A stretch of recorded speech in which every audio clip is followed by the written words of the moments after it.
لڑکی اپنے پاگل خاوند سے اس قدر تنگ آ چکی تھی کہ اس کی عقل پر پردہ پڑ گیا۔ اسے یہ بھی معلوم نہ تھا کہ خاوند زندہ ہو تو طلاق کے بغیر وہ کسی اور کے ساتھ شادی نہیں کر سکتی۔ ایک رات وہ گھر سے نکلی، وہ آدمی اسی جگہ کھڑا تھا جہاں اس نے کہا تھا۔ دونوں چل پڑے۔ گاؤں سے تقریباً 3 میل دور آ کر اس جوان نے لڑکی کو بدی پر آمادہ کرنا چاہا، مگر وہ نہ مانی۔ آدمی نے اسے دبوچ کر گرا لیا۔ اس نے لڑکی کو زبردستی بے آبرو کیا اور کہا کہ وہ واپس گاؤں جا رہا ہے، کسی کو معلوم نہیں کہ وہ اسے ساتھ لایا تھا۔ اگر اس نے کسی سے شکایت کی تو وہ کہے گا کہ یہ کسی اور کے ساتھ گئی ہوگی۔ اس طرح دھمکیاں دے کر وہ واپس چلا گیا۔ لڑکی کو اتنا صدمہ ہوا کہ اس کی رہی سہی عقل بھی ماری گئی۔ اسے یہ ڈر بھی محسوس ہوا کہ واپس جاتے جاتے بہت سا وقت گزر جائے گا، ہو سکتا ہے گھر والوں کو پتہ چل چکا ہو کہ وہ گھر سے غائب ہے۔ وہ گھر گئی تو کیا جواب دے گی؟ صدمے اور پکڑے جانے کے ڈر سے وہ وہیں بیٹھ کر رونے لگی۔ اسے یہ خطرہ بھی نظر آ رہا تھا کہ جو آدمی اسے دھوکہ دے گیا تھا وہ اسے اور زیادہ بدنام کرے گا۔ دراصل اس کا دماغ معوف ہو گیا تھا۔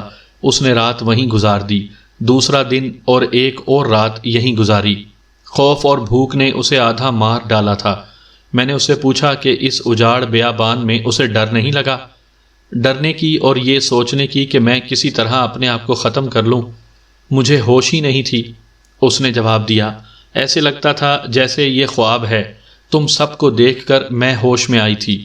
اسے خطرہ تھا کہ ہم بھی اس کے ساتھ وہی سلوک کریں گے جو وہ آدمی اس کے ساتھ کر گیا تھا۔ یہ خطرہ ختم ہو گیا۔ وہ اپنے گاؤں کا نام بھی نہیں سننا چاہتی تھی۔ کہتی تھی کہ چچا نے اسے قتل نہ کیا تو بھی اس کا جینا حرام کر دے گا۔ اسے پاگل خاوند کے ساتھ ساری زندگی گزارنی تھی۔ وہ خواہ کچھ ہی سوچتی، ہم اسے وہاں اکیلا نہیں چھوڑ سکتے تھے۔ ہماری مردانگی یہ گوارا نہیں کر سکتی تھی کہ ایک مظلوم لڑکی کو مرنے کے لیے یا بھیڑیوں کا شکار ہونے کے لیے یا کسی بدماش کے ہاتھ چڑھ جانے کے لیے اکیلی چھوڑ آتے۔ اسے ہماری یہ بات سمجھ آ گئی کہ وہ ہمارے گاؤں چلی چلے، ہم اپنے بزرگوں کو ساری بات سنائیں گے اور وہ اسے اس کے گاؤں لے جا کر اس کے چچا کو سمجھا دیں گے اور اس آدمی کو پکڑیں گے جس نے اسے دھوکہ دیا ہے۔ وہ ہمارے ساتھ چل پڑی، چلتے چلتے رک جاتی اور کہتی تھی کہ اپنے گاؤں میں نہیں جاؤں گی۔ ہم اسے بہلا پھسلا کر ساتھ لے آئے۔ میں نے اسے والد صاحب کے حوالے کیا۔ میرے دوستوں کے بھی باپ آ گئے۔ عورتوں نے دیکھا کہ لڑکے ایک لڑکی کو لائے ہیں تو عورتیں ہمارے گھر میں اکٹھی ہو گئیں۔ ہم نے بزرگوں کو ساری بات سنائی۔ ایک دو نے شک کا اظہار کیا کہ لڑکی جھوٹ بولتی ہے، بات کچھ اور ہوگی، لیکن اکثریت لڑکی کو مظلوم سمجھ رہی تھی۔ بعض کہتے تھے کہ لڑکی کو تھانے لے جایا جائے اور اس کے چچا کے خلاف یہ رپورٹ درج کروائی جائے کہ یہ یتیم لڑکی ہے اور چچا نے اسے اپنے پاگل بیٹے کے ساتھ بیاہ دیا ہے۔ دوسری رپورٹ اس آدمی کے خلاف درج کروائی جائے جس نے اسے اغوا اور بے آبرو کیا ہے۔ سورج غروب ہو چکا تھا۔ رات کو نہ تھانے جایا جا سکتا تھا نہ لڑکی کے گاؤں کو۔ یہ معاملہ دوسرے دن پر ملتوی کر دیا گیا۔ میری ماں نے لڑکی کو دودھ مکھن کھلایا اور بڑے پیار سے سلایا۔ بزرگ اپنے اپنے طور پر رات کو سوچتے رہے، آج کے زمانے میں کون کسی کے ساتھ اتنی ہمدردی کرتا ہے؟ ایسی مظلوم لڑکی کو کوئی اور زیادہ خراب نہ کرے تو اسے یوں اپنی پناہ میں بھی نہ لے جس طرح ہم نے اور ہمارے بزرگوں نے اس لڑکی کو پناہ میں لے لیا تھا۔ یہاں تک ہی نہیں، وہ اس لڑکی کی پوری مدد کرنے کا سوچ رہے تھے۔ یہاں میں ایک بات کہوں گا جو سن کر آپ مجھے جاہل اور پسماندہ کہیں گے۔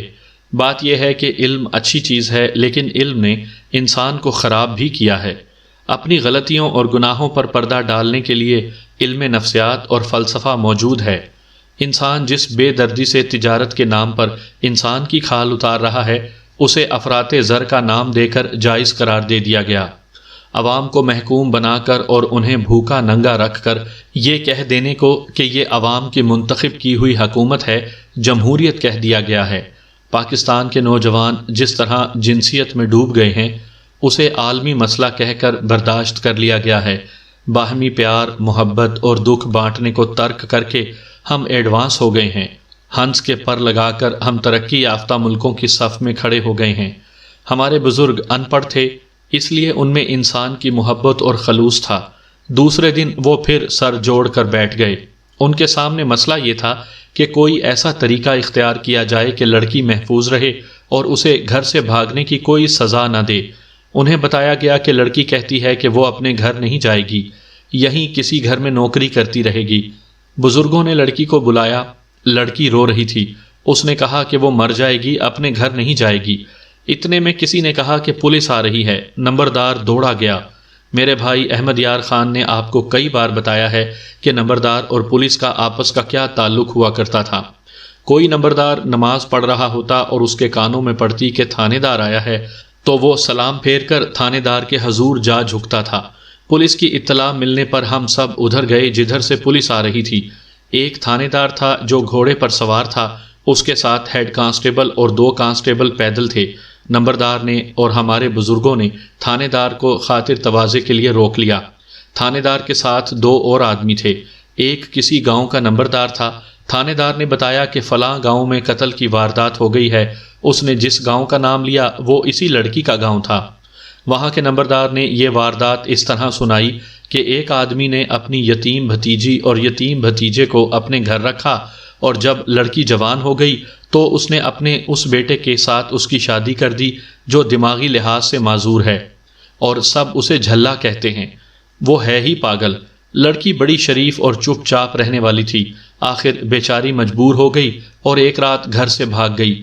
اسے ادھر ادھر ڈھونڈتے رہے۔ اس کے چچا کو سب نے کہا کہ تھانے رپورٹ لکھا دو، لیکن اس نے پرواہ نہ کی۔ لڑکی کا ایک چھوٹا بھائی ہے، اس کی عمر 15-16 سال ہے۔ وہ سخت غصے کی حالت میں گاؤں میں پھرتا اور ہر کسی سے کہتا رہا کہ اس کے چچا سے کہیں کہ میرے ساتھ تھانے چلے۔ آج صبح جب ابھی ہلکا ہلکا اندھیرا تھا، لڑکی کا بھائی میرے گھر آیا۔ نمبردار نے کہا اس کے پاس کلہاڑی تھی جس پر خون ہی خون تھا۔ اس نے کہا کہ میں اشرو کو قتل کر آیا ہوں۔ اسے کسی نے بتایا تھا کہ اس نے اس کی بہن کو اشرو، پورا نام اشرف، اس کے ساتھ کھڑے دیکھا تھا۔ پھر ایک آدمی سے اسے یہ پتا چلا کہ سحری کے وقت اشرو کہیں سے اکیلا آ رہا تھا۔ لڑکے کو اس لیے بھی یقین ہو گیا کہ اس کی بہن کو اشرو نے غائب کیا ہے کہ اس نے اشرو اور اپنی بہن کو کئی بار باتیں کرتے دیکھا تھا۔ لڑکے نے مجھے بتایا کہ صبح سویرے وہ کلہاڑی لے کر اشرو کے گھر گیا۔ اشرو کھیتوں میں چلا گیا تھا۔ لڑکے نے اس سے اپنی بہن کے متعلق پوچھا۔ اشرو نے اسے اتنی گندی بات کہہ دی جو لڑکا برداشت نہ کر سکا۔ اس نے پہلی کلہاڑی اس کی گردن پر اس طرح ماری کہ آدھی گردن کٹ گئی۔ اشرو گرا تو لڑکے نے دوسری کلہاڑی اتنی زور سے گردن پر ہی ماری کہ گردن کٹ کر جسم سے الگ ہو گئی، اور لڑکا میرے پاس آ گیا۔ میں تھانے چلا گیا۔ لڑکے کو میں اپنی ایک کوٹھڑی میں بند کر آیا ہوں۔ ہم نے انہیں بتایا کہ وہ لڑکی ہمارے پاس ہے اور ہم اسے فلاں جگہ سے لائے ہیں۔ تھانے دار کو ہم نے ساری بات سنا دی۔ تھانے دار نے کہا کہ لڑکی کو لے آؤ۔ میں اپنے گھر جا کر لڑکی کو لے آیا۔ میں نے اسے نہ بتایا کہ اس کے بھائی نے اس آدمی کو قتل کر دیا ہے۔ لڑکی نے مجھے 2 مرتبہ کہا میں نے تمہیں بتا دیا ہے کہ میں اپنے گھر نہیں جاؤں گی۔ پولیس کو دیکھ کر وہ گھبرائی، لیکن اسے جوں ہی پتا چلا کہ اس کے بھائی نے اشرو کو قتل کر دیا ہے تو وہ جیسے پھٹ پڑی ہو۔ میرے بھائی کو تم پھانسی نہیں دے سکتے، اس نے غیرت سے اس مردود کو قتل کیا ہے۔ چلو میرے گاؤں چلو، میں سارے گاؤں کو اپنا بیان سناؤں گی۔ تم تھانے دار ہو تو میرے ساتھ انصاف کرو۔ سن تھانے دار جی، تیری بیٹی کو ایک پاگل کے ساتھ بیاہ دیں تو بتا تو کیا کرے گا؟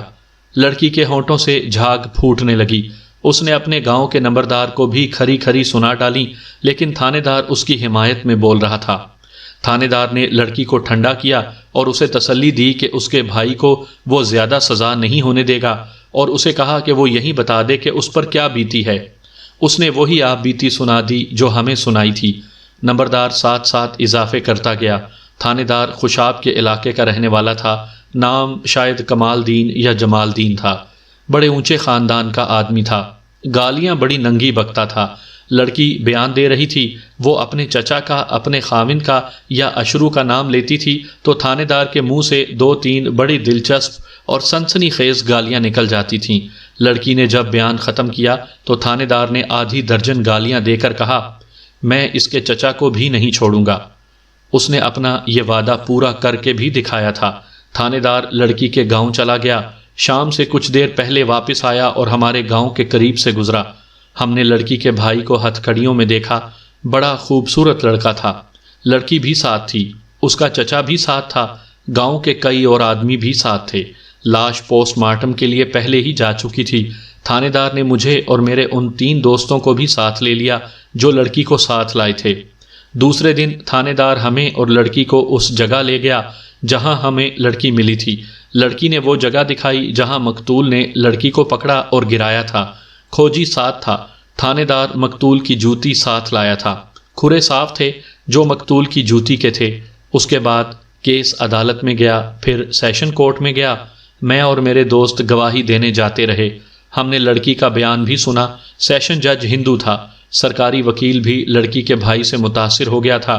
لڑکے نے اقبال جرم کر لیا تھا کہ اس نے اشرو کو قتل کیا ہے۔ آخر سیشن جج نے فیصلہ سنا دیا۔ لڑکے کو اس نے صرف 3 سال سزائے قید دی۔ اس نے فیصلے میں لکھا کہ لڑکے کو ایسا اشتعال دیا گیا جسے اس عمر کا لڑکا برداشت نہیں کر سکتا، لہٰذا لڑکے کا اتنا شدید رد عمل اشتعال کا نتیجہ ہے۔ اس صورت میں لڑکے کو زیادہ سزا نہیں دی جا سکتی۔ تھانے دار نے بڑی محنت سے کیس تیار کیا تھا۔ اس کے بعد تھانے دار نے لڑکی کے چچا کو گرفتار کر لیا۔ مجھے معلوم نہیں کہ اس نے یہ کیس کس دفعہ کے تحت تیار کیا تھا، مجھے تفصیلات کا علم نہیں۔ مجھے یہی پتہ چلا تھا کہ لڑکی کے چچا کو 1 سال سزائے قید دی گئی۔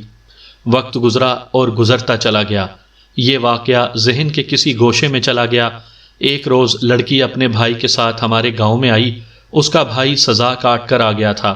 وہ اب 18-19 سال کا نوجوان تھا۔ انہوں نے بتایا کہ لڑکی کو پاگل خامن سے طلاق مل گئی تھی اور بھائی نے اپنے باپ کی زمین سنبھال لی تھی۔ بہن کو وہ اب اپنے ماں باپ کے مکان میں لے گیا تھا۔